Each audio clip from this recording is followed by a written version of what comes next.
Desde que era niño, siempre he amado llegar al final de un videojuego y enfrentar al jefe final. En serio, hice los cálculos y por lo menos puedo asegurar que he jugado 113 juegos. Por lo que puedo decir con cierta seguridad que aunque llegar a pelear contra un jefe final es divertido al principio,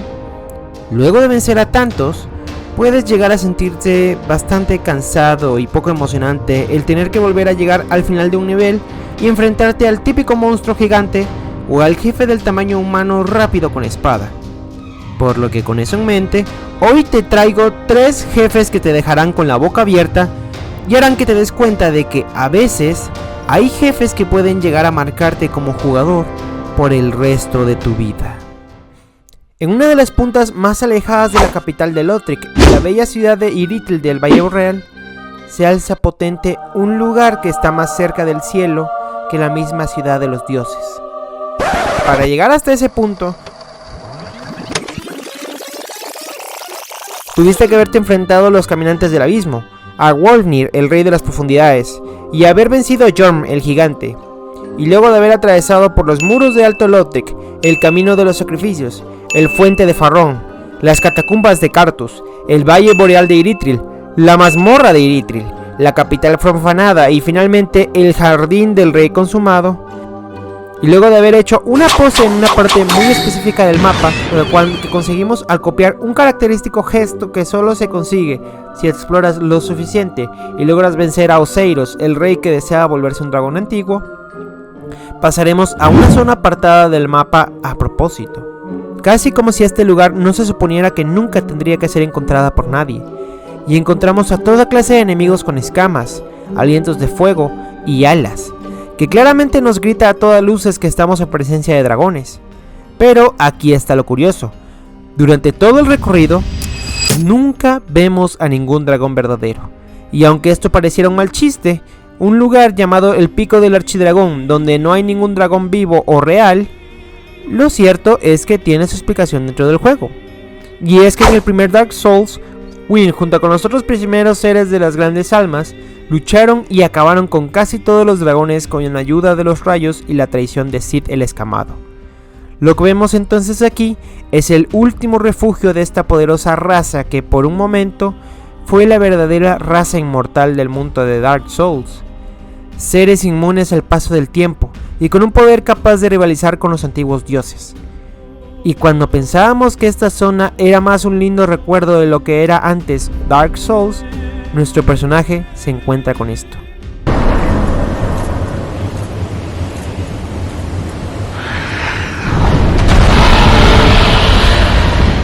El Rey sin nombre, el conocido como el jefe más difícil de todo Dark Souls 3, sin contar los DLS, claro, que con ataques rápidos y la ayuda de su compañero, que pareciera ser el último archidragón vivo, cabalgan y nos destrozan una y otra vez con la velocidad del rayo y el poder del fuego, y cuando finalmente lo asesinas, es cuando terminas de entender toda la verdad.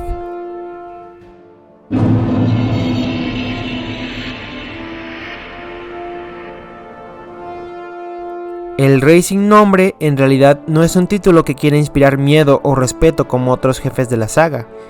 El título del Rey sin nombre es más bien una burla, una mofa, a lo que significaría perder lo único que verdaderamente es de uno cuando viene a este mundo: su identidad. ¿Cómo puede un rey permitir que su identidad le sea arrebatada? La respuesta está en que únicamente alguien con mayor rango que él podría realizar algo de tal magnitud, es decir, el padre del rey, o dicho de otra forma, el soberano antes de él, con lo que el Rey sin nombre en realidad era un príncipe antes de convertirse en rey. Y si prestamos atención a sus ataques, notaremos que estos están cargados de energía eléctrica y divina, lo cual es sospechoso. ¿Por qué alguien que tiene de montura un dragón tendría un arma con la única debilidad de los dragones? Esto se resuelve si pensamos que tal vez este rey originalmente no había pensado en ser aliado y protector de los dragones, sino sus enemigos. Enemigos que con el tiempo él decidió proteger. Y su padre, en represalia por esta actitud de rebeldía, decidió castigar al joven príncipe al eliminarlo completamente de la historia. Pero, ¿quién tiene tal autoridad como para hacer algo así a alguien tan poderoso? La única pista que tenemos es entonces un milagro del juego, que en su descripción dice así: la lanza de la iglesia. El rey sin nombre fue borrado de la historia por haber desobedecido a su padre, el rey de la luz solar. Por lo que ahora podemos confirmar casi sin ninguna duda de que la persona a la que hace referencia a este objeto como el verdadero padre del rey sin nombre no es otro más que Gwyn, el primer señor de la llama y jefe final de Dark Souls 1. Por lo que estamos luchando no solo con el último hijo de Gwyn, el primer señor del juego, sino que también estamos luchando contra un ser que ha sido traicionado y expulsado por su propio padre, que en un intento de proteger a los dragones antiguos fue exiliado en este punto del mundo, pero que nosotros, en nuestra simple curiosidad y deseo de saber qué se hallaba acá, atacamos y terminamos con la vida del último dragón puro, y al mismo tiempo el último dios del viejo mundo. Un acto que, al igual que la saga de Dark Souls, comienza como termina, en una historia trágica y deprimente, donde incluso aquellos con las voluntades más nobles son aplastados por la crueldad del mundo. En 2015 fuimos llevados a las profundidades del mundo subterráneo, un lugar en el que todos los monstruos fueron encerrados como represalia por la gran guerra contra los humanos. Somos un niño pequeño que cayó por un agujero en la montaña, pero lo que esperábamos encontrarnos al pensar en monstruos no eran realmente lo que se hallaban ahí abajo. Luego de haber caído en las profundidades y haber sido rescatado por una señora cabra llamada Toriel, somos llevados a través de los pasillos de la mazmorra hasta su hogar, donde luego de una pequeña interacción nos damos cuenta de que en realidad Toriel está tratando de ponerse en nuestro camino, y la que pensábamos era una amable y extraña mujer era en realidad un oponente más en nuestro viaje de regreso a la superficie. Y todo esto hubiera seguido igual hasta que fallamos por primera vez en nuestro combate.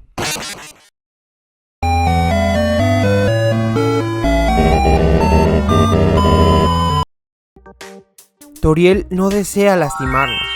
al contrario, desea salvarnos de lo que nos esperaría al otro lado de la puerta. Lo que podría significar entonces que necesitamos tomar una decisión: quedarnos para siempre con ella dentro del laberinto o quitarla de nuestro camino. Aquí lo que más duele es el hecho de que decidamos tomar el camino pacifista o no. Indiferentemente de nuestra decisión,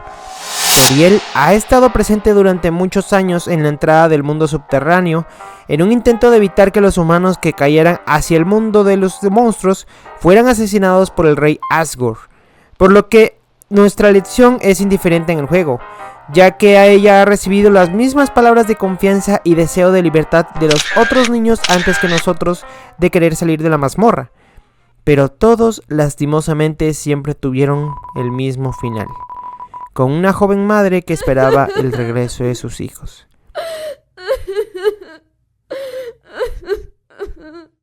Pero dejando de lado eso, ¿por qué no hablamos un poco más del sol?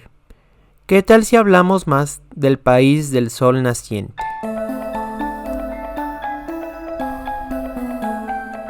Danganronpa es un juego realmente caótico, sí podríamos decir como menos. Comenzamos siempre en los juegos de esta saga con un misterio. Somos un personaje que nunca sabe lo que está pasando, pero que inmediatamente se identifica como un adolescente que está atrapado con más adolescentes que tienen el mismo deseo de escapar que él y que tampoco saben por qué están ahí. Pero para escapar tienen que cumplir una condición. Para que cualquiera escape, tiene que asesinar a otro de los estudiantes del grupo y en un juicio no ser declarado como el culpable, a cambio de que todos los demás mueran. Pero si te descubren, serás el único en ser ejecutado